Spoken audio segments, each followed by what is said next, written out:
హిమాలయాల పాదాల్లో కిష్కింధ అడవుల్లో ఒక వానర రాజ్యముండేది. అక్కడ కేసరి అనే వానర రాజు మరియు ఆయన భార్య అంజన. అంజన ఒకప్పుడు అప్సరస. ఒక శాపం వల్ల భూమిపై వానర రూపంలో జన్మించింది. ఆమెకు ఒక కోరిక ఉండేది. ఓ శివా, నీలాంటి కుమారుణ్ణివ్వు అని.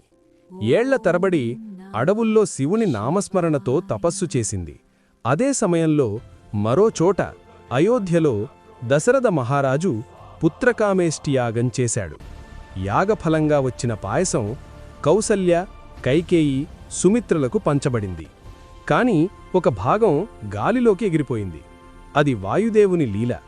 పవనుడు ఆ పాయసాన్ని తీసుకుని అంజన తపస్సు చేస్తున్న చోటుకు వచ్చాడు. ఆ క్షణంలో శివుడు ప్రత్యక్షమయ్యాడు. అంజనా, నీ భక్తి లోకాన్ని కదిలించింది అని శివుడు తన తేజస్సును ఆ పాయసంతో కలిపాడు. వాయుదేవుడు ఆ దివ్యశక్తిని అంజనకు అందించాడు. ఆకాశం మెరిసింది, భూమి కంపించింది. అంజనకు ఒక శిశువు పుట్టాడు. వానర రూపం, కళ్లల్లో అగ్ని, శరీరంలో అపార శక్తి.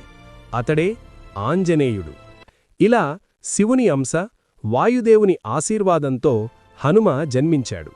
మరిన్ని భక్తి కథలు కోసం మా ఛానల్ని సబ్స్క్రైబ్ చేసుకుని జై హనుమాన్ అని కామెంట్ చెయ్యండి.